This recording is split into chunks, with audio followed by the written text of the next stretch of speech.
on a, but you look at it and go, okay, I got a pistol-sized brass cartridge case with a pistol-type powder, at pistol-type pressures and pistol-type velocity. How about we build a pistol bullet? Yeah, right. You know, not per se the bullet, but the construction. Because that type of construction is so much cheaper to make. But it's also the construction that's conducive to expand at those velocities. Yeah. So I went to Rainier and said, I need a 300 blackout bullet. And they're free because it's a rifle bullet and they don't make rifle bullets. Right. And so you stop them and you say, well, tell you what, let's not build a 300 blackout rifle bullet. Let's build a 30 cal pistol bullet. And you reprogram the little brains and they go, oh, we can do that all day. and that's what you actually want. You want a long 30 cal pistol bullet. And so what we're building is it's like a truncated cone bullet. So it's parallel side, flat base, big long cone on it, flat nose. You arrange the me-flat diameter so it'll run up the feed ramps, but I've got enough of it, I can punch a hollow point in it, put about 5 to 6 thou copper on it, plated, because it's a Wedge bullet. So I'm not, you know, the bullet cost is going to be the same or similar to making a pistol bullet. It's a little bit more because it's longer dies. But it's not all the intricacies of building a super long range, super accurate 308 bullet. So they're going to be, these new rounds are going to be more like 50 cents a round rather than $3 a round. I hope so. Yeah. But more importantly, I'm going to have a SubSonic 300 blackout, which is where it's brilliant. Right. Particularly quiet, even quieter with a can. Right. Cheap, but expands.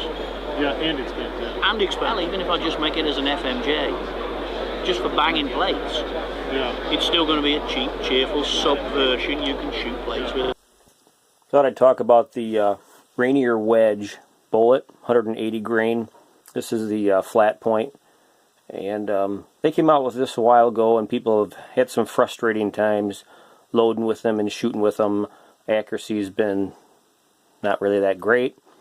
There is a thread on 300 Black Talk title of its disappointing results with Rainier Wedge.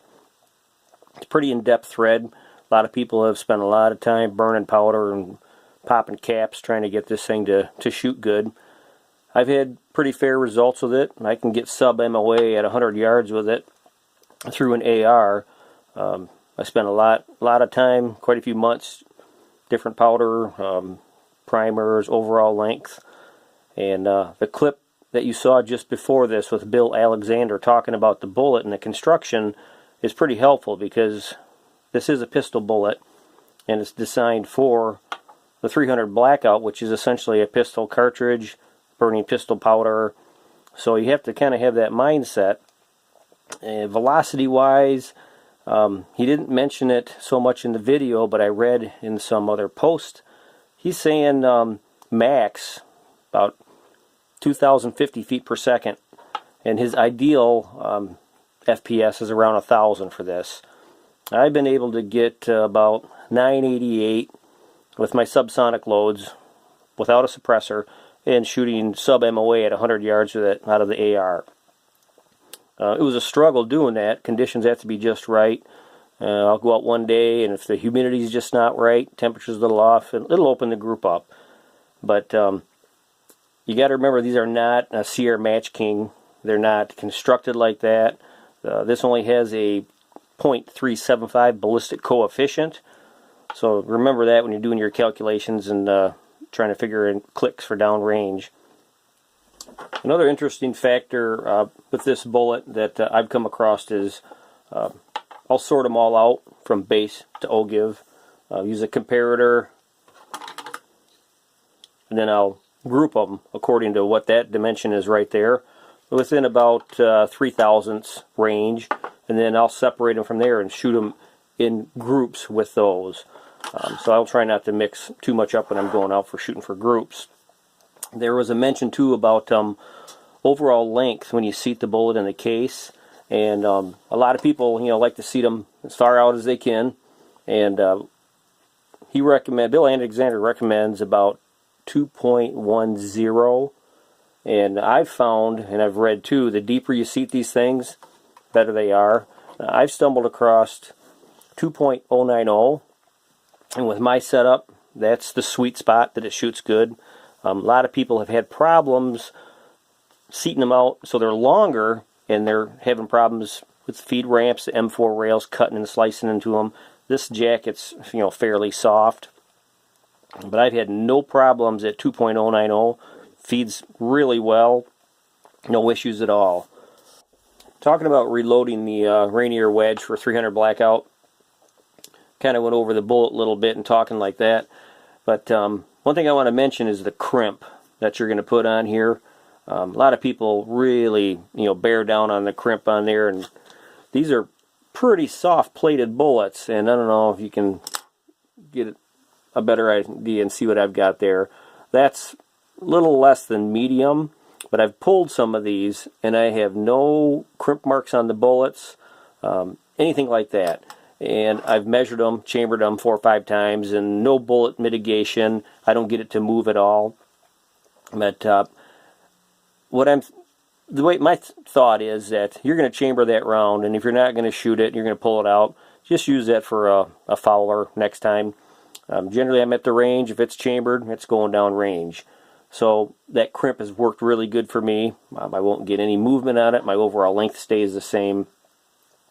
I've turned all my necks to about 11 thousandths, and I don't have to do any flaring of the neck when I go to seat a bullet. I'll pull them back out, no scrape, anything like that. So with a 12 thousandths turned neck, I can just seat them as normal and go ahead to crimp, and I have no problems at all from that point.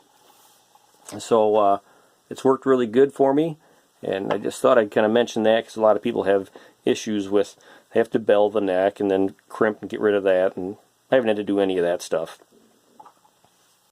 Alright, we're talking about the Rainier Wedge 180 grain flat point bullet, and just trying to give you some ideas on things I came across where I was able to get this thing to shoot sub-MOA at 100 out of a 300 blackout SubSonic.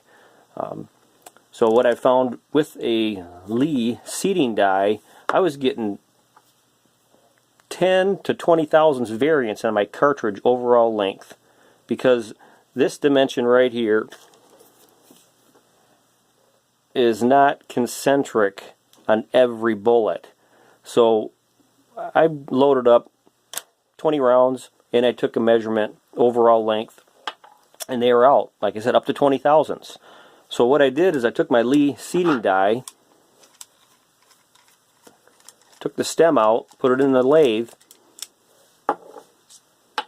and I modified the stem, because before, you know, a lot of them, they'll push on the tip, they might touch in here. So I modified this stem so that it engages the ogive area. So it's down here where it's engaging.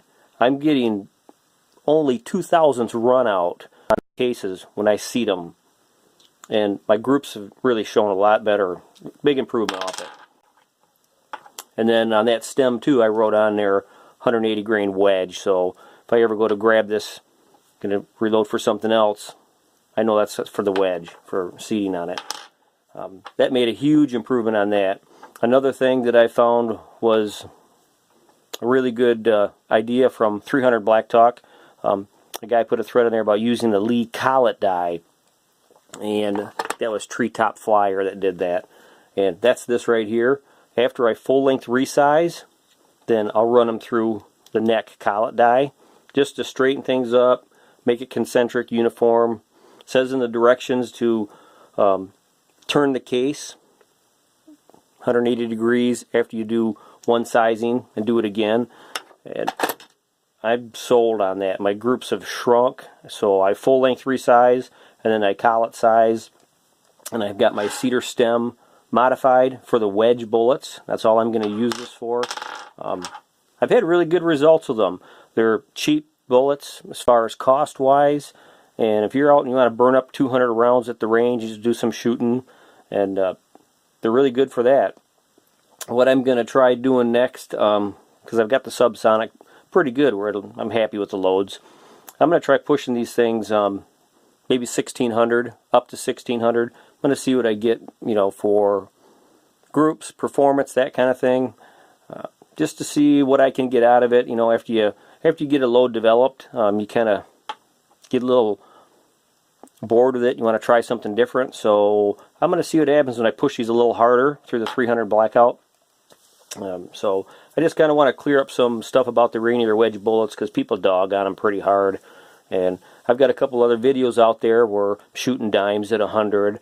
Got some fighting the wind at 200 yards, grouping with the SubSonics. And I'll tell you what, for what they are and the inexpensive cost, they shoot pretty darn good.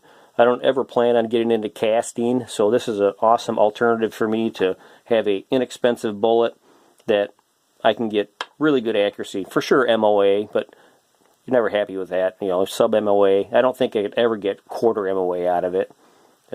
Hey, you never know, but right now I'm just kind of giving you some tips and tricks that I did. Maybe they'll help you out, maybe they won't, but thought I would just put them out there.